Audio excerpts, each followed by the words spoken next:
नमस्कार। मैं हूं डॉक्टर अन्नपूर्णा से और ये है 12th practice test for JSO, मतलब junior scientific officer for vacancies in Rajasthan state pollution control board. इस प्रैक्टिस टेस्ट में 10 सवाल हैं और वे सभी सवाल हैजरस वेस्ट डिस्पोजल से जुड़े हुए हैं। इस प्रैक्टिस टेस्ट के द्वारा आप अपनी तैयारी जांच सकते हैं। पर शुरू करने से पहले, अगर आप मेरे चैनल पर नए हैं तो ऐसे कई प्रैक्टिस टेस्ट के लिए और इस कॉम्पिटिटिव एग्जाम से जुड़े हुए सभी जानकारी और फ्री लेक्चर्स के लिए मेरे चैनल को सब्सक्राइब करना ना भूलें। तो शुरू करते हैं। Question number 1। Which of the following is the symbol for cytotoxic waste from hospitals and research labs? Cytotoxic मतलब होता है जो वेस्ट सेल्स के लिए, लिविंग सेल्स के लिए टॉक्सिक होता है। तो उसका सिंबल साइटोटॉक्सिक वेस्ट का क्या होता है? ट्रायंगल जिसमें सी लिखा होता है, रेक्टेंगल जिसमें सी लिखा होता है, पेंटागन जिसमें सी लिखा होता है, या सर्कल जिसमें सी लिखा होता है। सही उत्तर है ए, एक ट्रायंगल बना होता है और उसमें सी लिखा होता है, C for cytotoxic. Question number 2। What is the full form of RBE? RBE का फुल फॉर्म क्या होता है? Relative biological effectiveness, relative biochemical effectiveness, relative blood effectiveness, या रिलेटिव बेसिक इफेक्टिवनेस। और सही उत्तर है रिलेटिव बायोलॉजिकल इफेक्टिवनेस। ये इंपॉर्टेंट क्वेश्चन है। Question number 3। What is the RBE of alpha particle? तो relative biological effectiveness alpha particles का क्या होता है? 20, 1, 2 या 5? तो सही उत्तर है 20। ठीक है। रिलेटिव बायोलॉजिकल इफेक्टिवनेस क्या होता है? क्योंकि मैं रिलेटिव बायोलॉजिकल इफेक्टिवनेस से 2 क्वेश्चंस पूछ चुकी हूं, तो तीसरा क्वेश्चन है कि ये होता क्या है। What does relative biological effectiveness RBE mean? It is the relative biological effectiveness or capacity of a type of nuclear radiation to damage living cells. It is the relative biological effectiveness of radiation in causing damage to plants only. It is the capacity of a biological cell to handle nuclear radiation. या none of the above. सही उत्तर है it is a relative biological effectiveness or capacity of a type of nuclear radiation to damage living cell. कौन सा nuclear radiation living cells को किस हद तक डैमेज कर सकता है, ये उसका मेजरमेंट या कैपेसिटी होता है आरबीई, relative biological effectiveness.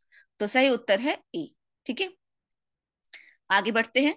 Which of the following radio isotopes is capable of contaminating animal milk if the animal is expose to it? तो इनमें से कौन सा रेडियो आइसोटोप है जो कि जानवर के दूध को भी कंटेमिनेट कर सकता है अगर उस जानवर को एक्सपोजर हुआ उससे? तो carbon 14, C14 no, strontium 90, uranium 235, या फॉस्फोरस 32? और सही उत्तर है स्ट्रॉन्शियम 90। तो इससे अगर जानवर एक्सपोज हुआ तो जानवर के दूध में भी रेडिएशन पाया जाएगा। Question number 6। Which of the following class of animals is likely to be worst affected by radiation? इनमें से कौन सा जानवर है जिसको रेडिएशन से सबसे बुरी तकलीफ हो सकती है? फिश यानी मछली, स्नेल्स मतलब घोंगा, टर्टल्स मतलब कछुए, या सीवीड मतलब समुद्री घास?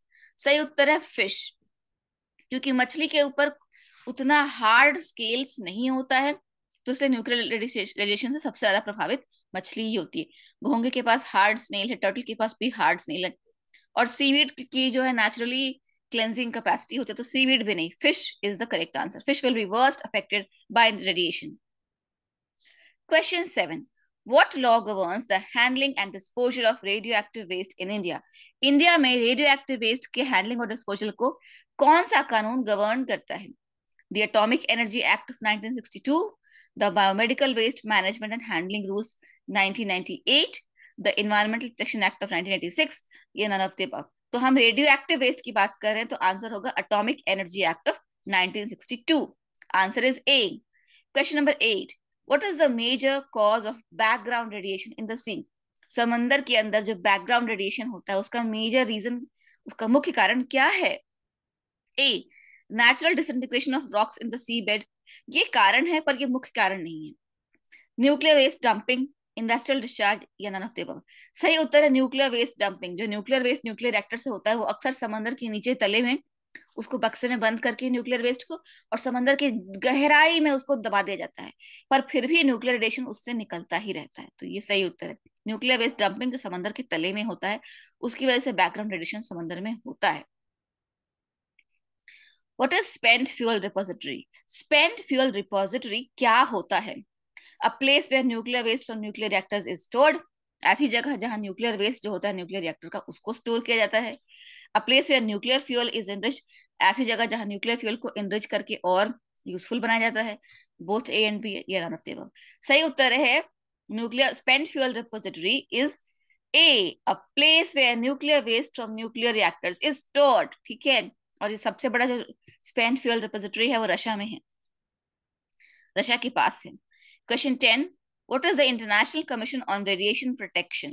International commission on radiation protection क्या है? It is an independent body that is established to advance the science of radiological protection by providing recommendations and guidance on all aspects of protection against ionizing radiation। तो ये एक स्वतंत्र body है जो कि ionising radiation से होने वाले जो तकलीफें या बीमारियां हैं उसकी जानकारी के लिए है, और उसके साइंस और कैसे उससे बचा जाए उसके साइंस को प्रशस्त करती है। या फिर it is a facility established to store nuclear waste, nuclear waste को जमा करने के लिए एक जगह है, या फिर ऐसी कोई ऑर्गेनाइजेशन ही नहीं है। तो न्यूक्लियर वेस्ट को स्टोर करने के लिए जो जगह होती है उसको हम कहते हैं स्पेंट फ्यूल रिपोजिटरी।